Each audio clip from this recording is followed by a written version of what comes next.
So, good evening, students. Welcome back. Welcome back for another important lecture on P block elements. तो हम आपको क्या करा रहे हैं P block elements और P block elements inorganic chemistry में एक बहुत बड़ा टॉपिक है। जब स्टार्ट हुआ तो आपको पता ही है, हमने 11th में आपको कुछ टॉपिक कराए थे P block के NP1, ग्रुप 13, ग्रुप 14 आपने बोरोन और कार्बन फैमिली को 11th में किया था और उसके बाद हमने ग्रुप 15 से स्टार्ट किया और बताया कि बोरोन जो ग्रुप 15 नाइट्रोजन फैमिली के बारे में बहुत इंपॉर्टेंट इंफॉर्मेशन बताई और आपको ऑक्सो एसिड फास्फोरस के भी बहुत सारे एसिड बताए और उनके स्ट्रक्चर कैसे बनाते हैं, बहुत इंपॉर्टेंट क्वेश्चन बताए। अब जो है हम पी ब्लॉक एलिमेंट्स के अंदर स्टूडेंट्स पी ब्लॉक एलिमेंट्स कर क्या कर रहे हैं, पी ब्लॉक एलिमेंट्स, और हमारे पास आ रहा है ग्रुप 16 एलिमेंट। देखो अब हम आगे ग्रुप 16 पर, और ग्रुप 16 का मतलब क्या है कि कौन से एलिमेंट्स हमारे पास हैं students, oxygen, sulphur, selenium, tellurium और पोलोनियम। तो हमारी बात चल रही है ग्रुप 16 एलिमेंट्स की। ये कौन से एलिमेंट्स है, ग्रुप 16 के एलिमेंट्स है स्टूडेंट। अब इसके भी हम देखते हैं कि अगर ये एलिमेंट्स हमारे पास हैं तो स्टूडेंट्स यहाँ पर ऑक्सीजन का एटॉमिक नंबर ये कौन से पीरियड में है, देखते जाइए कौन से पीरियड में आ रहा है ऑक्सीजन स्टूडेंट्स। यहाँ पे मैं बता रहा हूँ पीरियड नंबर, पहले में हाइड्रोजन हीलियम, फिर दूसरे में lithium beryllium boron carbon nitrogen oxygen. तो ये पीरियड नंबर 2 पे आ रहा है, ये पीरियड नंबर 3 में है, ये 4 में है, ये 5 में है, ये 6 है। तो 6 पीरियड में हमारा ये पोलोनियम जो है, इसके बारे में हम स्टडी नहीं करेंगे क्योंकि ये एक रेडियो एक्टिव एलिमेंट है। यहाँ पे मैंने स्टार लगा दिया, ये रेडियो एक्टिव है, तो इसके बारे में हम इंटरेस्टेड नहीं है इस कोर्स में। Radioactive elements they are mainly studied in nuclear chemistry. अब ऑक्सीजन, सल्फर, सेलेनियम, टेलुरियम, ये हमारे पास एलिमेंट्स रह गए इस ग्रुप के स्टूडेंट्स। तो इनके अगर एटॉमिक नंबर देखे जाएं तो ऑक्सीजन का एटॉमिक नंबर कितना है स्टूडेंट्स, आपने कहा 8 है सर। अब इसका कितना है, देखो 8 में अगर मैंने +8 कर दिया, मैजिक नंबर, ये है हमारे मैजिक नंबर स्टूडेंट। कैसे हम एटॉमिक नंबर बनाते हैं, तो कितना आ गया 16। तो हम 16 पर पहुंच गए स्टूडेंट, 16 तक आ गए। अब इसके बाद में हमारे पास जो है सल्फर सेलेनियम है, और यहाँ पर हमने कितने ऐड किए, 18। लो मैजिक नंबर, इनको मैं मैजिक नंबर कहता हूँ, मैं पहले भी यूज कर चुका हूँ स्टूडेंट्स। मैजिक नंबर से आसान है, कितना बना फिर 34, और यहाँ पर भी देखिए 18 मैंने ऐड कर दिया, कितना बनेगा टेलुरियम का 52 पर आ गए स्टूडेंट्स। कितना एटॉमिक नंबर बना 52, और उसके बाद फिर मैंने 32 ऐड किया तो कितना बना 84। इस तरह से हमें एटॉमिक नंबर मिल जाएंगे, ठीक है जी। तो कोई भी ग्रुप जो है स्टूडेंट्स, जब हम स्टडी करते हैं तो हम बेसिकली क्या चीजें इनके बारे में स्टडी करने जा रहे हैं। कहीं भी मैंने ग्रुप स्टार्ट किए तो मैंने इनके बारे में क्या बताया, तो इनका जो ऑक्सीजन, सल्फर, टेलुरियम, ये पोलोनियम कंस्टिट्यूट, ये पीरियोडिक टेबल में जो हमने बताया ग्रुप 16 एलिमेंट स्टूडेंट, और इनको कई बार चैल्कोजेंस भी कहा जाता है, चैल्कोजेंस भी कहा जाता है। क्या कहते हैं, चैल्कोजेंस। चैल्कोजेंस एक ये ग्रीक वर्ड है स्टूडेंट, ग्रीक नेम से निकाला गया है, Greek word for brass, Greek word for brass. Brass एक एलॉय है, आपको पता है कि ये जो कॉपर होते हैं, कॉपर के मिनरल्स में ये मिलता है सल्फर। जो कॉपर के मिनरल्स होते हैं स्टूडेंट, उसके अंदर ये एलिमेंट्स पाए जाते हैं। आपको पता है कि सल्फर जो होता है वो कॉपर की ओर्स में प्रेजेंट है, सल्फर जो है। तो कॉपर मिनरल्स जो होते हैं उनमें ऑक्सीजन या सल्फर फ्रीक्वेंटली होती है। कॉपर के मिनरल्स में ऑक्सीजन एंड सल्फर होती है स्टूडेंट्स यूजुअली। जितने कॉपर की ओर में ज्यादातर ऑक्सीजन और सल्फर मिलेगी। आप देख लीजिए कॉपर की ओर्स के नाम पढ़ के देख लीजिए, क्यूपराइट, कॉपर पाइराइट्स वगैरह। तो इनका नाम पहले चैल्कोजेंस रखा गया था। ये ग्रीक लेटर है चैल्कोजेंस। कई बार किसी क्वेश्चन में ये पूछ भी लेते हैं why they are called chalcogens. तो ये और मिनरल्स में मिलते हैं, किसके? कॉपर के। इसलिए शुरू में इनको ब्रास टाइप और फॉर्मिंग एलिमेंट्स, तो इसलिए इनका नाम चैल्कोजेंस भी कहा गया। तो जब भी मैंने कोई ग्रुप को स्टार्ट किया स्टूडेंट, सबसे पहले मैंने कहा कि लर्न करना है electronic configuration, how to write the electronic configuration. ये सबसे पहली चीज है जो हम स्टडी करते हैं। Why do we study that, students? Because if we can write the electronic configuration, we will be able to answer atomic physical properties and large number of questions in the paper. क्योंकि बहुत सारी उनकी जो properties हैं, it is a consequence of their electronic configuration, जो कि valence shell की electronic configuration होती है। तो वैलेंस शेल की इलेक्ट्रॉनिक कॉन्फ़िगरेशन में एक बात तो हमने बताई कि ये ग्रुप 16 का मतलब क्या है कि इनकी जो general valence shell electronic configuration है स्टूडेंट, बताओ क्या होगी? General valence shell electronic configuration बताएगा कोई स्टूडेंट क्या होगी if it is a group 16 element? बताओ कि क्या इनकी general valence shell electronic configuration होगी students? What will be the general valence electronic configuration of group 16 elements? Students क्या होगी?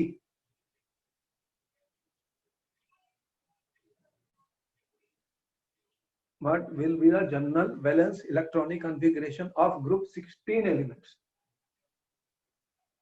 तो 16 ग्रुप के एलिमेंट्स हैं, इनकी जनरल वैलेंस इलेक्ट्रॉनिक कॉन्फ़िगरेशन क्या आएगी स्टूडेंट्स? बताइए कौन बता रहा है इसका आंसर? इलेक्ट्रॉनिक कॉन्फ़िगरेशन बहुत ही इंपॉर्टेंट होती है स्टूडेंट, इनको लिखना हमारे लिए बहुत जरूरी है, उससे बहुत सारे क्वेश्चन हमारे सॉल्व हो जाएंगे। कौन बता रहा? कितने इलेक्ट्रॉन होंगे वैलेंस शेल में? देख रहे हो 16 का मतलब क्या हुआ? 16 माइनस 10, तो 6 कैरी हो, तो इसका मतलब मैं लिख सकता हूँ NH2NP4 दो NH2NP4 लिख सकता हूँ, जिसमें ज्यादा वैलेंस इलेक्ट्रॉन में आने वाले हैं इलेक्ट्रॉन 6 इलेक्ट्रॉन्स हैं, 2 + 4 6। तो एस में तो सिर्फ 2 ही आ सकते हैं, एस ऑर्बिटल के पास एक ही ऑर्बिटल है, तो उसमें मैक्सिमम 2 ही इलेक्ट्रॉन आ सकते हैं। पी के पास 3 ऑर्बिटल है, 3 सब शेल है, तो 3 में 6 इलेक्ट्रॉन आ सकते हैं, तो ये 4 आए हैं, यहाँ पे 4 आए हैं। तो जनरल इलेक्ट्रॉनिक कॉन्फ़िगरेशन तुम लिख सकते हो वैलेंस शेल की NH2NP4। एन क्या होता है? एन हमारा प्रिंसिपल क्वांटम नंबर है, जो मैंने बताया था, हम पीरियड नंबर है। एन जो होगा, ये लास्ट जो वैलेंस शेल की बात कर रहा हूँ मैं, वैलेंस शेल जो आउटर मोस्ट शेल है स्टूडेंट, आउटर शेल है जो लास्ट वाला है इसका वैलेंस शेल, तो एन हमारा जो होता है वो पीरियड नंबर के इक्वल होता है। किसके इक्वल होता है? पीरियड नंबर के। इससे हम इलेक्ट्रॉनिक कॉन्फ़िगरेशन को लिखने में आसानी होती है, जो हम आपके सामने अभी बनाएंगे कि इलेक्ट्रॉनिक कॉन्फ़िगरेशन कैसे लिखनी है। कोई भी ग्रुप की सबसे पहले हम इलेक्ट्रॉनिक कॉन्फ़िगरेशन को ही स्टडी करते हैं। तो इसको मैं मिटा रहा हूं, आपने नोट कर लिया होगा स्टूडेंट्स। अब देखते हैं कैसे लिखेंगे। आप देखो कि इलेक्ट्रॉनिक कॉन्फ़िगरेशन स्टूडेंट्स, इसकी करेक्ट लिखना हमारे लिए जरूरी होता है, प्रैक्टिस हमें करनी पड़ती है। ओके,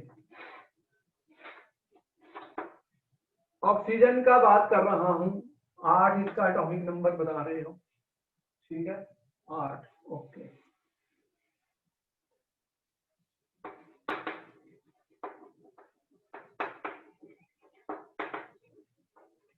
तो फिर क्या बनेगा अगर मैं लिखूं ऑक्सीजन का 1s2 2s2 2p4 हो गया। तो ये मेरा इनर शेल है, ये मेरा वैलेंस शेल है। इसको मैं ऐसे लिखूं, हीलियम का एटॉमिक कितना है 2, हीलियम का है 2, तो बाकी कितने बचे स्टूडेंट? ये पीरियड 2 है, ये पीरियड 2 है, तो मैं इसको यहाँ लिखता 2p4 और 2s2। तो ये हमारी इलेक्ट्रॉनिक कॉन्फ़िगरेशन बन गई स्टूडेंट्स किसकी, ऑक्सीजन की। Any doubt to the student, कोई डाउट है तो मुझसे पूछ सकते हैं। सल्फर जो है मेरा ग्रुप 3 का एलिमेंट है, तो मैंने सल्फर का जब लिखना है तो स्टूडेंट मैं लिख रहा हूँ 3s2 3p4, तो 6 इलेक्ट्रॉन मुझे बाहर रखने हैं वैलेंस शेल में। अब हीलियम के बाद नेक्स्ट कौन सा आता है, कितना है 8 ऐड कर दूं तो हीलियम के बाद आता है नियोन। स्टूडेंट्स नियोन का कितना होता है, हीलियम का जो नियोन आता है वो कितना आया 10। तो अब इसके कितने हो गए 10 + 2 12, 12 + 4 16, तो एटॉमिक नंबर 16 पूरा हो गया। तो ये इलेक्ट्रॉनिक कॉन्फ़िगरेशन किसकी बनी, सल्फर की। अब सेलेनियम की देख लेते हैं। सेलेनियम में 34 लिखे हुए हैं स्टूडेंट्स, 34 लिखे हुए हैं। नेक्स्ट इनर्ट गैस कौन सा था, वो हीलियम के बाद नियोन आया था, फिर आर्गोन आया था, फिर क्रिप्टोन आया था, फिर जिनोन आया था, रेडोन आया था। यहाँ पे 2 था, यहाँ पे 10 था, फिर यहाँ पे 18 और फिर 36। ठीक है, यहाँ पे मैंने 8 जमा किए थे, यहाँ पे 8 जमा किए थे, यहाँ पे मैंने 18 जमा किए थे स्टूडेंट, यहाँ पर भी 18 जमा किए थे, 54 आया था, और यहाँ पे मैंने 32 जमा किए थे स्टूडेंट। तो कितना आया था, ये कितना आया था 6 और 86। तो इस तरह से ये हमें पता है इनर्ट गैस एलिमेंट्स। तो नेक्स्ट वाला कौन सा है स्टूडेंट, इसका इनर्ट गैस एलिमेंट यहाँ पे आपका पास आया 18 हीलियम नियोन आर्गोन आ गया। ठीक है सर। अब हमारा ये ग्रुप नंबर 4 था, तो फिर कौन से आने वाले हैं 4s2 और 4p4 स्टूडेंट्स, 4s2 4p4। अब कितने इलेक्ट्रॉन हुए हैं, let me count out students, 18 + 2 20 + 24 हुए हैं, लेकिन ये तो 34 है। तो 34 के लिए, क्योंकि ये 4s 4p है, तो इससे पहले एक ऑर्बिटल भरेगा। बताइए कौन सा ऑर्बिटल इसमें आएगा, वो कौन बता रहा है कि ये 34 कैसे पूरा करूंगा, इसमें कौन सा इनर जो है सब शेल आएगा, सब ऑर्बिटल आएगा स्टूडेंट्स, बताइए कौन सा आएगा। 1 मिनट का वक्त मिलता है आपको, आप सीख लीजिए इलेक्ट्रॉनिक कॉन्फ़िगरेशन लिखने के तरीके। तो 3D, अरे 4s और 4p अगर ऑफ प्रिंसिपल और हंस रूल को लिख के इलेक्ट्रॉनिक कॉन्फ़िगरेशन पूरी लिखोगे तो आपको पता ही है यहाँ पे 3D 10 है। तो यहाँ पे 3D फिल हो गया स्टूडेंट। यहाँ पर क्या हुआ है, इन दोनों में कोई D नहीं आया, यहाँ पे 3D 10 भी आया है, ये देख रहे हैं, ये वाला इसमें आ गया, ये आ गया 3D 10। इसका रिजल्ट हमें मिलेगा जब हम इसकी प्रॉपर्टीज को स्टडी करेंगे, क्योंकि इसके पहले 3D भर गया। यहाँ पे आए ऑक्सीजन सल्फर सेलेनियम पर आए स्टूडेंट, ऑक्सीजन सल्फर सेलेनियम पर आए, और अब आ रहे हैं टेलुरियम पर। टेलुरियम में क्या हुआ कि हीलियम नियोन आर्गोन के बाद कौन सा है हमारे पास, क्रिप्टोन। तो 18 इसमें ऐड किया तो ये आया 36।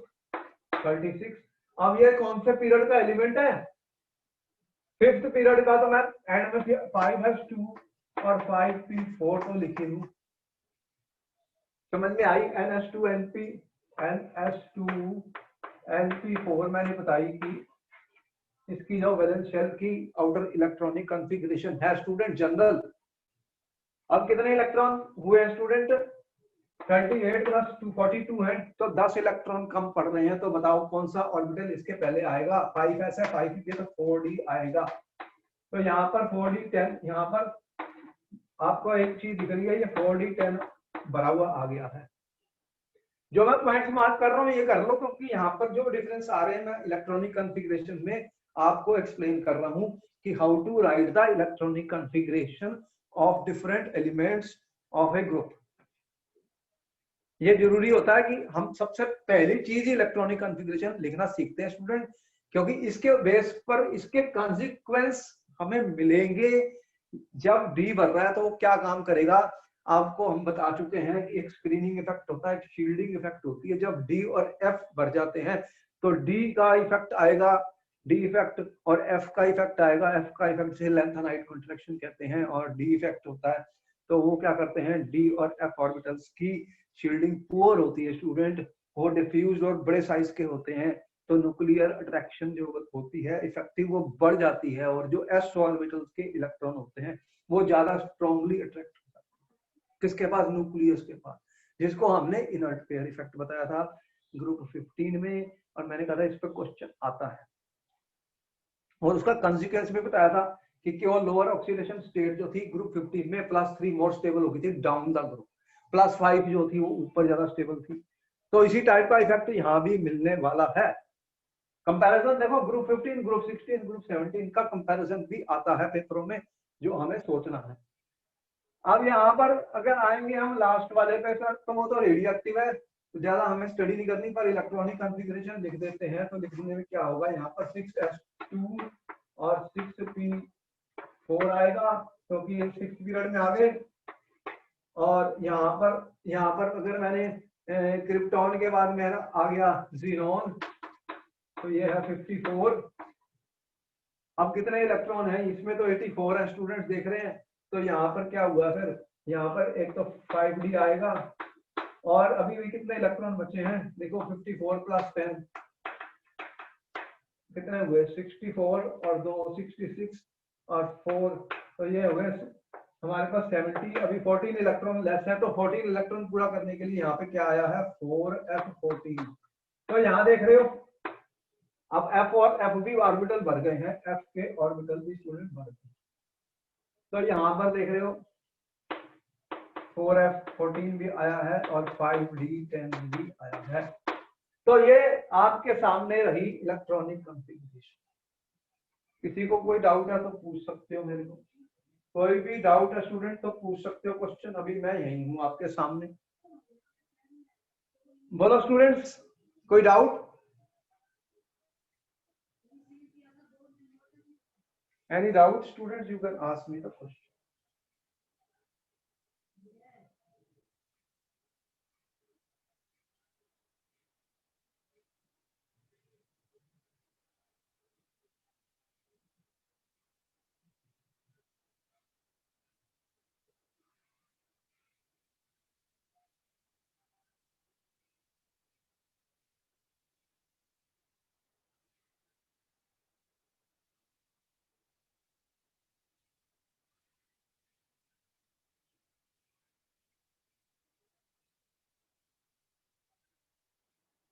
अगर मैं स्टूडेंट अक्रेंस की बात करूं, ऑक्सीजन जो है स्टूडेंट वो मोस्ट अबंडेंट है इन अर्थ क्रस्ट। अर्थ के क्रस्ट में ऑक्सीजन मोस्ट अबंडेंट है। आपको पता है सारे ऑक्साइड्स कितने बनते हैं, ऑक्साइड्स बहुत बनते हैं और अर्थ में, और it forms about 46%, 46.6% by mass, ठीक है, ऑफ अर्थ क्रस्ट। और आपकी जो ड्राई एयर है, जो हवा आप ले रहे हैं स्टूडेंट, उसके अंदर भी आपको पता है वो 20.946% ऑक्सीजन बाई वॉल्यूम है, बाई वॉल्यूम है ऑक्सीजन। आपको पता है जी ऑक्सीजन गैस आपकी प्रेजेंट है एयर के अंदर, एयर के अंदर प्रेजेंट है। और जो सल्फर है वो मेनली सल्फेट्स की फॉर्म में दिखता है। आपने सुना है स्टूडेंट्स, आपने सुना है जिप्सम, ये जिप्सम का फार्मूला पूछ चुका है पेपर में, कौन सा है ये, कैल्शियम सल्फेट 2H2O है। और आपने सुना है एप्सम साल्ट। देखो ये कई फार्मूले होते हैं जो इंपॉर्टेंट है, किसी ग्रुप में कंपटीशन में पूछ लेते हैं। एप्सम साल्ट का फार्मूला मैं भूल जाऊंगा स्टूडेंट, MgSO4 है, और इसमें 7 वाटर मॉलिक्यूल ऑफ क्रिस्टलाइज्ड है, 7 वाटर मॉलिक्यूल क्रिस्टलाइजेशन है, और बेराइट है बेरियम सल्फेट। फार्मूले इंपॉर्टेंट होते हैं, कई बार पेपरों में पूछे जाते हैं। और गैलीना तो पता ही आपको, गैलीना का आपको पता ही है, ये नोट तुम कर चुके हो स्टूडेंट। लेड की जो ओर है, लेड की ओर का आपको पता ही है स्टूडेंट, लेड की जो ओर है PVS आपको पता ही है, इंपॉर्टेंट ओर है लेड की। तो ऐसे कुछ नाम होते हैं जो आपको कई बार वो पूछते हैं, जो इंपॉर्टेंट कंपाउंड होते हैं। आपको पता है जिंक ब्लेंड, कॉपर पाइराइड, ये सब, और मेटल और मेटलर्जी में आपको मिलेंगे कॉपर पाइराइड, जिंक ब्लेंड। तो इनके फार्मूले और नाम कई बार पेपर में आते हैं। तो ये भी हमें लर्न कर लेना चाहिए। कोई चीज हम मिस करते हैं स्टूडेंट तो वो फिर पेपर में क्वेश्चन बन सकती है। और जो वोल्केनोज में H2S गैस निकलती है, और ऑर्गेनिक के जो मिनरल मटेरियल्स है, एग्स वगैरह, प्रोटीन्स वगैरह, तुम्हें पता है कि उनमें भी सल्फर होती है, उनमें भी सल्फर होती है स्टूडेंट। तो इनके बारे में तुम्हें पता लग गया कि ऐसे के सेलेनियम और टेलेरियम जो होते हैं ये मेटल सेलेनाइड्स होते हैं, मेटल सेलेनाइड्स होते हैं। तो जो आपके सेलेनियम और टेलुरियम जो होते हैं, तो इस तरह से कुछ इंफॉर्मेशन होती है, ज्यादा इंपॉर्टेंट नहीं है।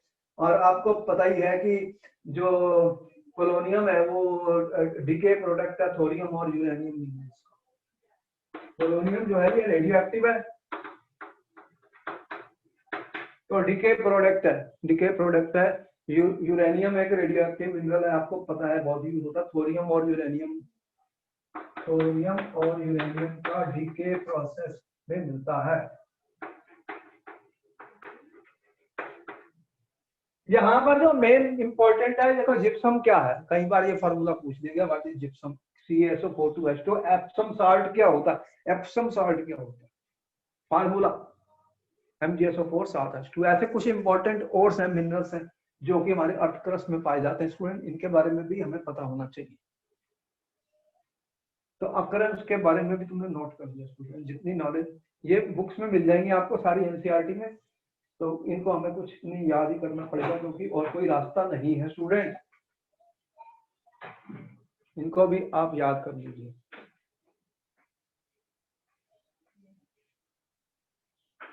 आपने नोट कर लिया तो मैं मिटा सकता हूं, बोलिए यस बोलोगे तो मैं मिटा दूंगा स्टूडेंट्स।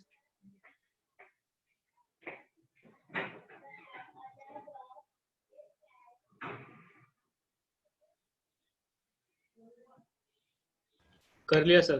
अच्छा, थैंक यू। फिर हम और आगे चलते हैं। आपके जो नोट्स होते हैं बहुत इंपॉर्टेंट होते हैं, और हमारे बहुत सारे वीडियोस यूट्यूब में हैं, आप उनको सुन लीजिए, आपको पूरा सिलेबस मिल जाएगा। पूरा सिलेबस यूट्यूब में आ रहा है हमारा, और क्वेश्चन आंसर सेशन भी आ रहे हैं बोर्ड एग्जाम से पहले। जितने भी इंपॉर्टेंट क्वेश्चन है हम सॉल्व करेंगे आपके लिए, जिनमें से काफी क्वेश्चन पेपर में आएंगे, तो आप उनको भी देख लेना, उनको ध्यान से देख लेना। अब हम जब बात करेंगे student atomic and physical properties,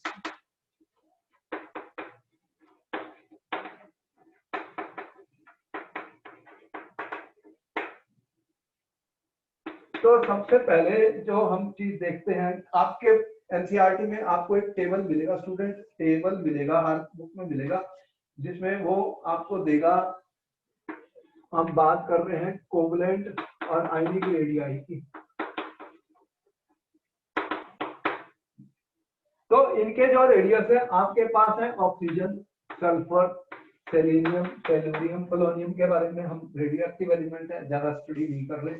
तो इनका जो कोवलेंट रेडियस है स्टूडेंट, बुक में मिलेगा आपको, कोवलेंट रेडियस की वैल्यू आपको मिल रही है, कोवलेंट रेडियस जो बुक में दिया हुआ है स्टूडेंट, टेबल में पिकोमीटर्स में दिया हुआ है, वैल्यू देखिए 66, 104 दी है, 117 दी है,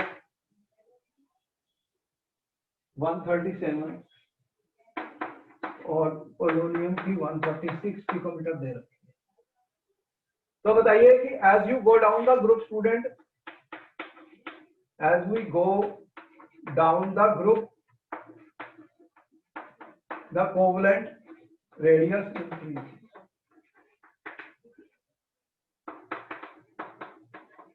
तो ये स्मूथ है, स्मूथ वेरिएशन है, कोई बहुत बड़ा चेंज नहीं है।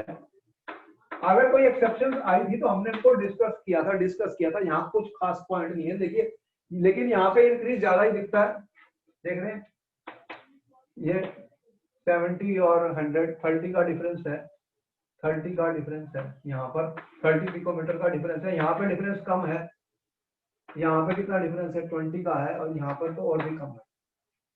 तो आप देखते हैं कि जो साइज इंक्रीज होता है, साइज इंक्रीज होता है, वो क्या रीजन आपने दिया था मुझे लास्ट टाइम भी, आपने रीजन बताया था sir, the atomic size increases due to addition of new shell, due to addition of new shell, तो नए शेल ऐड होते जा रहे हैं। आपको पता ही है पीरियड बढ़ता जा रहा है, 2 3 4 5 एन आप ऐड करते जा रहे हैं, शेल ऐड हो रहे हैं तो साइज बढ़ रहा है। लेकिन ये साइज की ज्यादा इंक्रीज क्या होती है, बट मैग्नीट्यूड जो हो रहा है इसका आप देख रहे हैं सबसे ज्यादा कहाँ होता है, ऑक्सीजन टू सल्फर। और उसके बाद आप देख रहे हैं हैवियर एलिमेंट्स में स्टूडेंट्स जो इंक्रीज हुई है वो लेस हुई है, जो इंक्रीज हुई है वो लेस हुई है। तो ये क्वेश्चन बना फिर क्यों लेस हुई है स्टूडेंट्स, हैवियर एलिमेंट्स में इंक्रीज कम क्यों रहती है, ये हर ग्रुप में हम देख रहे हैं। इसका क्या कारण हमने बताया था, क्या रीजन हमने बताया था students, what is the reason students, क्या आंसर कर रहे हैं आप, जल्दी बताइए। आपको 1 मिनट का वक्त मिलता है हर चीज के लिए, सेम ही ट्रेंड्स होते हैं, सेम कंसेप्ट्स होती हैं, हमें केमिस्ट्री को लर्न करना है। बार बार कहता हूँ, आप क्या रीजन बता रहे थे जब मैंने इलेक्ट्रॉनिक कॉन्फ़िगरेशन लिखी थी, उसमें मैं खास पॉइंट क्या बता रहा था, देखो जो हैवियर एलिमेंट्स में उनमें फील्ड डी और एफ सब शेल आ रहे हैं, क्या आ रहे हैं, फील्ड डी और एफ सब शेल। आप देख रहे थे 3d10 आ गया, 4d10 आ गया, 4f14 आ गया, जब तक पोलोनियम में तो 4f भी पूरा भर गया। तो हमने क्या बताया कि जो डी और एफ ऑर्बिटल्स होते हैं उनकी शील्डिंग पुअर होती है, वो न्यूक्लियस को इफेक्टिवली शील्ड नहीं कर पाते आउटर मोस्ट इलेक्ट्रॉन्स के लिए, क्योंकि वो ज्यादा बड़े होते हैं, ज्यादा डिफ्यूज्ड होते हैं, तो वहां से न्यूक्लियर चार्ज लीक ज्यादा होता है, इफेक्टिव न्यूक्लियर चार्ज बढ़ जाता है क्योंकि शील्डिंग पुअर होती है डी और एफ सबशेल्स की, एफ की और भी पुअर होती है। तो उसका रिजल्ट क्या होता है कि ये उसके साइज में कंट्रैक्शन करते हैं, इलेक्ट्रॉन रिपल्शन साइज को बढ़ाती है स्टूडेंट, न्यूक्लियर चार्ज से इलेक्ट्रॉन खींच रहा है आउटर इलेक्ट्रॉन्स को, तो वो साइज को कम कर रहा है। तो शील्डिंग जो हुई है वो पुअर हुई है डी और एफ सबशेल्स के कारण, उसके कारण कम इंक्रीज इन साइज हमें मिलता है जब हम नीचे आते हैं हैवियर एलिमेंट्स। ये पॉइंट क्लियर है, कोई डाउट है इसमें,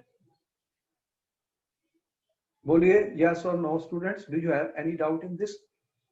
ये हम हर बार डिस्कस कर रहे हैं आपसे, इस बार भी डिस्कस कर, तो आपको साइज के बारे में पता लग गया। Can I rub this, okay yes sir. Okay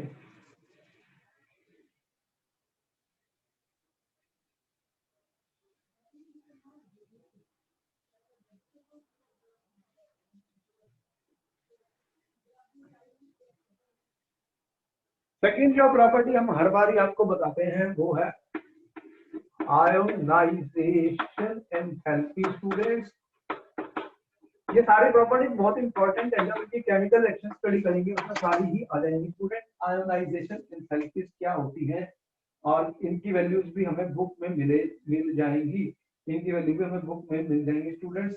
ionisation enthalpy जो होती है किलो जूल पर मोल में मिलेंगी, टेबल में आपको हमें पता है कि ये सारी वैल्यूज किलो जूल पर मोल में दी जाती है। और ये जब हम लिखते हैं डेल्टा आई आयोनाइजेशन, वन का मतलब जो पहला इलेक्ट्रॉन मैं रिमूव कर रहा हूं, क्योंकि फिर एक इलेक्ट्रॉन के बाद दूसरा तीसरा, यहाँ पे कितने दिख रहे हैं आपको, NH2 Np4 दिख रहे हैं। तो इस तरह से हम पहले की जो एनर्जी है वो सबसे कम होगी, उसके बाद जो सेकंड इलेक्ट्रॉन है उसके लिए और भी एनर्जी ज्यादा चाहिए निकालने के लिए, from a neutral gaseous atom, third की और भी ज्यादा होती है। तो हमारे को जो एक्सपेरिमेंटल इंफॉर्मेशन मिल रही है यहाँ पर वो फर्स्ट आयोनाइजेशन एनर्जीज की है। और देखते हैं ऑक्सीजन है, सल्फर है, सेलेनियम, टेलुरियम और पोलोनियम, यहाँ पे स्टार लगा हुआ है, रेडियो एक्टिव है। इसकी वैल्यू हमारे पास दे रखी है 1314 आपके बुक में, इसकी वैल्यू दी हुई है 1000 दी है बुक में, 941 दी है स्टूडेंट, यहाँ पर मिली है 800 और यहाँ पर 813 दे रखी है। तो ये वैल्यूज हमें बुक से मिली है आपके एनसीईआरटी की किताब से। तो आप देख रहे हैं कि यहाँ पर क्या हो रहा है, ये डिग्रीज है, यहाँ पर कोई खास चेंज नहीं हुआ, फिर वही इफेक्ट जो हमने आपको बताया था ऑपरेट हो रहा है, जो 4f ऑर्बिटल कंप्लीटली भर गया है तो पुअर शील्डिंग के कारण। अब देखिए कि we can say that the first, कौन सी बता रहा हूं मैं, first ionisation enthalpies decrease down the group. बताइए इसका रीजन क्या बताया आपने, कौन बता रहा है इसका reason? Why the decrease down the group student, क्यों डिक्रीज होती, क्यों डिक्रीज होती, कौन इसका आंसर कर रहा है? The first dimension is decreasing because the size increases, because atomic size increases।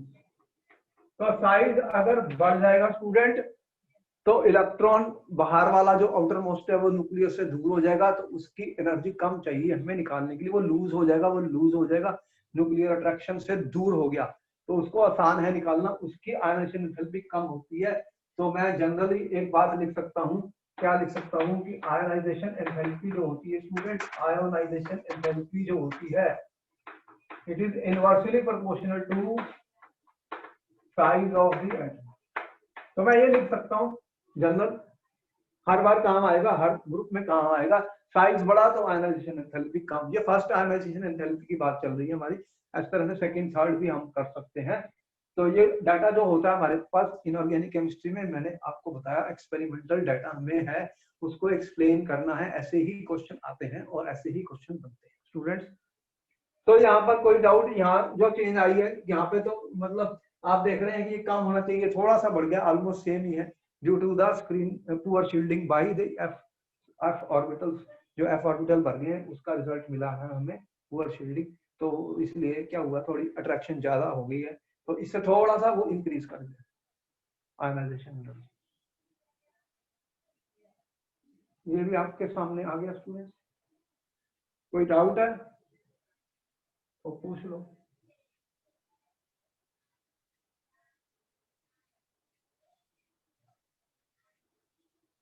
Can I rub this students?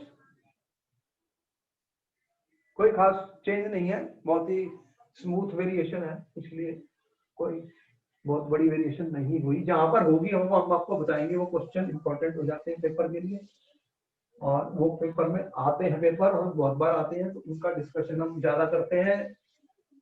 हमारे हर लेक्चर में बहुत सारे क्वेश्चन और आंसर होते हैं जो सीबीएसई में आ चुके हैं और आते हैं, बार बार आपको बता रहे हैं। अब जो तीसरी प्रॉपर्टी के ऊपर मैं आ रहा हूँ स्टूडेंट, वो है इलेक्ट्रॉन गेन एंथैल्पी। तो आप ये कह रहे हैं डेल्टा इलेक्ट्रॉन गेन एंथैल्पी की मैं बात कर रहा हूँ स्टूडेंट, ये वैल्यूज भी किलो जूल पर मोल में मिलेंगी। तो टेबल में से इनकी वैल्यूज लेते हैं, क्या क्या वैल्यू दे रखी है स्टूडेंट, ऑक्सीजन है, सल्फर है, सेलेनियम है, एल्यूमिनियम और पोलोनियम मेरे पास है, बुक में से इनकी वैल्यूज हमें चाहिए। तो ये जो वैल्यूज हमें मिल रही है स्टूडेंट, ये हमारे पास जो बुक में वैल्यूज दे रखी है, एनसीईआरटी की बुक के अंदर एक टेबल है स्टूडेंट, जहां से हमें ये वैल्यू मिल सकती है। आपके पास वो बुक ऑलरेडी है, ये है -141 है, ये 184 दे रखी है स्टूडेंट, देन 200 दे रखी है, -200 दे रखी है, ये -195 है सर, और ये -190 और -175 है। सबसे पहले देखो मुझे ये बताओ कि what is electron gain enthalpy, क्या होती है स्टूडेंट्स? ये इंपॉर्टेंट है, यहाँ पर मैंने स्टार लगा दिया, इंपॉर्टेंट क्वेश्चन आ रहा है यहाँ पर पेपर में, इसमें क्वेश्चन पेपर में आया हुआ, दोबारा से मैं दिमाग लगा रहा हूँ आपके लिए। अब आप बताइए what is electron gain enthalpy, कौन बता रहा है आंसर स्टूडेंट्स? 1 मिनट मिलता सिर्फ आपको, फिर मुझे ही बताना पड़ता है। तो आप बताइए what is electron gain enthalpy. जब एक न्यूट्रल गैसियस एटम में इलेक्ट्रॉन ऐड करते हो तो क्या होगा, अगर एनर्जी, ज्यादातर एनर्जी रिलीज होती है तो वो माइनस में दी गई है, माइनस का मतलब क्या है, एनर्जी इज रिलीज्ड, प्लस का मतलब है एनर्जी इज एब्सॉर्ब्ड। तो यहाँ पर एनर्जी निकलती है जब इलेक्ट्रॉन को न्यूट्रल गैसियस एटम में डाला जाता है। आपके पास ये एलिमेंट है, मान लो X, और इसमें आपने इलेक्ट्रॉन ऐड कर दिया, बन गया X माइनस। तो यहाँ पर नेगेटिव साइन का मतलब क्या है कि यहाँ पे ये एनर्जी निकल रही है, इलेक्ट्रॉन न्यूक्लियस की अट्रैक्शन में आ गया, जैसे अट्रैक्शन में आया तो एनर्जी रिलीज हो गई, नेगेटिव इलेक्ट्रॉन गेन एंथैल्पी। तो होगा क्या स्टूडेंट, आप देख रहे हैं कि इसका क्या आपको ट्रेंड दिख रहा है, ये वैल्यू डिक्रीज कर रही है, क्या कर रही है, डिक्रीज कर रही है। मैं ये कह रहा हूं कि delta electron gain enthalpy negative decreases, negative इसलिए लिखा क्योंकि ये वैल्यू मतलब हीट निकल रही है, इसलिए उसे नेगेटिव कह रहा हूं, decreases from sulphur to polonium. लेकिन एक प्रॉब्लम आ रही है इसमें, यहां पे क्या हुआ, यहां पे क्या हुआ था, इंपॉर्टेंट क्वेश्चन, द क्वेश्चन क्या आया कि why electron gain negative enthalpy. अब मैं नेगेटिव इसलिए कह रहा हूं क्योंकि नेगेटिव वैल्यूज मैंने दे रखी है, of oxygen is less then sulphur. यहां पर एक एक्सेप्शन दिख रही है, और वही क्वेश्चन पेपर में 3-4 बार आ चुका है, एक बार नहीं 3-4 बार आ चुका, फिर आ सकता है। यहां पर तो हमें समझ में आ रहा है कि जैसे जैसे हम नीचे जा रहे हैं तो साइज बढ़ रहा है, साइज बढ़ रहा है तो फिर इलेक्ट्रॉन जो आएगा वो न्यूक्लियस से दूर आएगा, तो उसलिए उसकी जो हीट निकलेगी, एनर्जी जो निकलेगी वो कम होगी, तो यहाँ पे कम हो रही है। बोलो हो रही है कम या नहीं, जल्दी बताओ। लेकिन ऑक्सीजन की वैल्यू 141 माइनस में है और सल्फर की ऑक्सीजन से ज्यादा क्यों आई है, ये क्वेश्चन आपको मैंने पुट अप कर दिया। अब इसका आंसर बताइए, इसका क्या आंसर है स्टूडेंट, इसका आंसर बताइए, what is the answer of this students, what is the answer of this, इसका आंसर बताइए स्टूडेंट्स, इसका आंसर आपको बताना है, बताइए what is the answer, what is the answer of this students, कौन इसका आंसर करेगा। अब जब इसका मतलब ऑक्सीजन के पास जब इलेक्ट्रॉन आ रहा है तो वो कम एनर्जी निकली है और सल्फर से ज्यादा निकली है, जबकि बाकियों में आप देख रहे हैं यहाँ पर वैल्यू कम होती जा रही है। What is the reason for this student, कौन इसका आंसर करेगा, 1 मिनट का वक्त मिलेगा, what is the answer for this, ये इंपॉर्टेंट क्वेश्चन है, पेपर में आ चुका है, बहुत इंपॉर्टेंट क्वेश्चन है, पेपर में आ चुका है student, who is answering this question. देखो, due to very small size of oxygen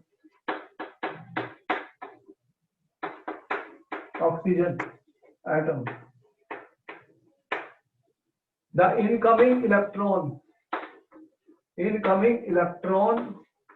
experiences, oxygen का साइज छोटा है, उसके पास इलेक्ट्रॉन पेयर है, कितने हैं, ऑक्सीजन का क्या नंबर बताया मैंने, ऑक्सीजन के पास क्या है, ऑक्सीजन का क्या है, 6 इलेक्ट्रॉन्स हैं, देख रहे हो यहाँ पर 6 इलेक्ट्रॉन पड़े हुए हैं, 2 और 4 6, और साइज छोटा है, साइज छोटा है, ये इलेक्ट्रॉन और आ रहा है, तो साइज छोटा तो ये रिपेल करेंगे, इसको रिपेल करेंगे, तो हम क्या कह रहे हैं, incoming electron experience high electron repulsion,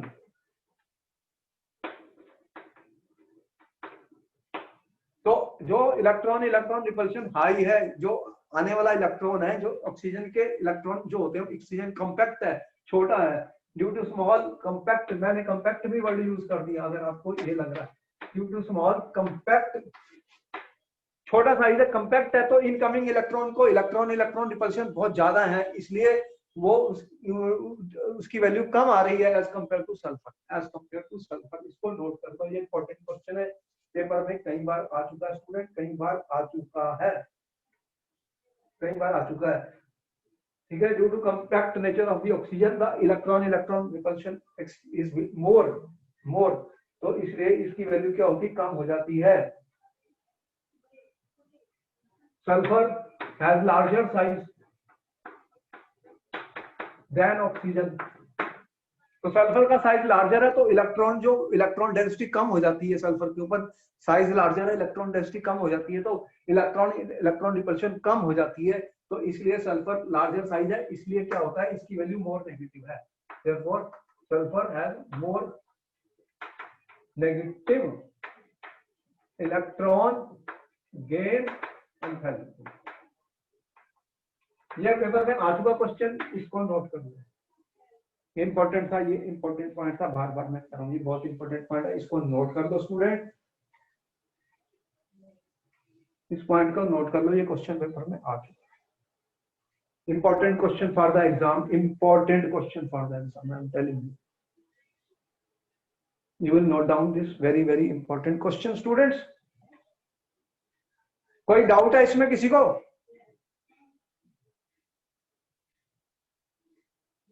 ये क्वेश्चन पेपर में फिर आ सकता है या कई बार आता है?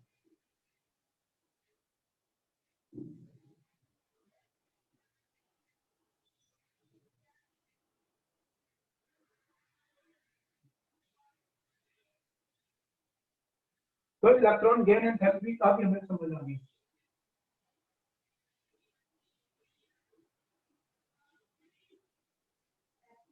इलेक्ट्रॉन गेन एंथैल्पी का भी हमें पता लग गया, तो इसकी अब लास्ट प्रॉपर्टी जो हमारी एटॉमिक और फिजिकल प्रॉपर्टी में रहेगी वो है इलेक्ट्रोनेगेटिविटी। तो स्टूडेंट व्हाट इज इलेक्ट्रोनेगेटिविटी, क्या होती है? Tendency to attract electron towards itself. तो क्या ये इलेक्ट्रोनेगेटिव एलिमेंट है या लेस इलेक्ट्रोनेगेटिव? आपको पता है oxygen is highly electronegative, highly electronegative and only next to fluorine. सबसे ज्यादा इलेक्ट्रोनेगेटिव फ्लोरीन है और उससे कम थोड़ा सा ऑक्सीजन है। तो ऑक्सीजन भी बहुत इलेक्ट्रोनेगेटिव एलिमेंट है, किससे? सिर्फ फ्लोरीन से कम है। इंपॉर्टेंट पॉइंट है, ऑक्सीजन जो है बहुत ही इलेक्ट्रोनेगेटिव एलिमेंट है। तो oxygen, sulphur, selenium, tellurium, florium. तो as you will go down the group students, down the group क्या होगा? Electronegativity decreases, electronegativity decreases students. Why? हर चीज के लिए हम आंसर कर रहे हैं वाई, कोई भी चीज लिखता हूं फिर क्वेश्चन बन जाता है वाई स्टूडेंट्स। तो इलेक्ट्रोनेगेटिविटी नीचे चलते हुए कम क्यों हो रही है? कौन इसका आंसर बता रहा है स्टूडेंट्स?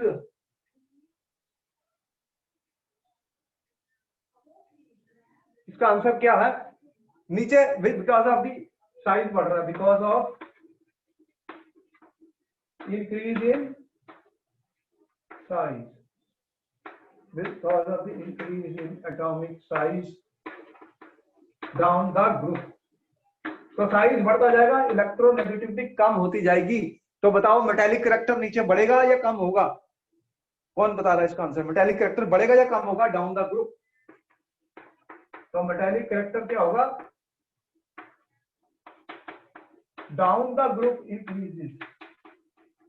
मेटालिक कैरेक्टर जो है down the group student increases. जैसे जैसे नीचे जाओगे इलेक्ट्रोनेगेटिविटी कम हो जाएगी, मेटालिक कैरेक्टर जो है वो बढ़ जाएगा। तुम्हें पता ही है मेटल इलेक्ट्रॉन देते हैं, नॉन मेटल इलेक्ट्रॉन लेते हैं स्टूडेंट्स। तो जो इलेक्ट्रोनेगेटिव एलिमेंट्स हैं वो नॉन मेटल है, नॉन मेटल है, राइट साइड पर है पीरियोडिक टेबल की, आपको समझ आ रही है। तो नीचे जाते जाते साइज बढ़ा, मेटालिक कैरेक्टर कम हो गया, इलेक्ट्रोनेगेटिविटी कम हो गई, और ऑक्सीजन काफी स्ट्रॉन्ग इलेक्ट्रोनेगेटिव है नेक्स्ट टू फ्लोरीन। और आपको पता ही है कि वाटर में कितनी स्ट्रॉन्ग हाइड्रोजन बॉन्डिंग होती है, जिसके कारण वाटर एक लिक्विड बन जाता है, H2S गैस है। H2S गैस है और वाटर लिक्विड है, आपको समझ में ही है, ये लिक्विड है और H2S गैस है स्टूडेंट। तो ऑक्सीजन की इलेक्ट्रोनेगेटिविटी हाई है, ये हाइड्रोजन बॉन्ड बनाता है, ये नहीं बनाता। तो ऑक्सीजन की इलेक्ट्रोनेगेटिविटी नेक्स्ट टू फ्लोरीन है, पर नीचे आते आते इलेक्ट्रोनेगेटिविटी इसकी कम होती जाएगी स्टूडेंट्स। तो ये इंपॉर्टेंट है। और इंपॉर्टेंट पॉइंट क्या है कि अगर मैं ग्रुप 15 से कंपेयर करूं और ये ग्रुप 16 है, 15 की कॉन्फ़िगरेशन क्या है? NH2NP3। देखो यहाँ पे 3 इलेक्ट्रॉन है, ये हाफ फील्ड है, और इसके बाद 4 इलेक्ट्रॉन है। तो बताओ कि ये स्टेबल कॉन्फ़िगरेशन है, ये लेस स्टेबल कॉन्फ़िगरेशन है। तो इसकी आयनाइजेशन एनर्जी कम होगी फर्स्ट ग्रुप 15 से।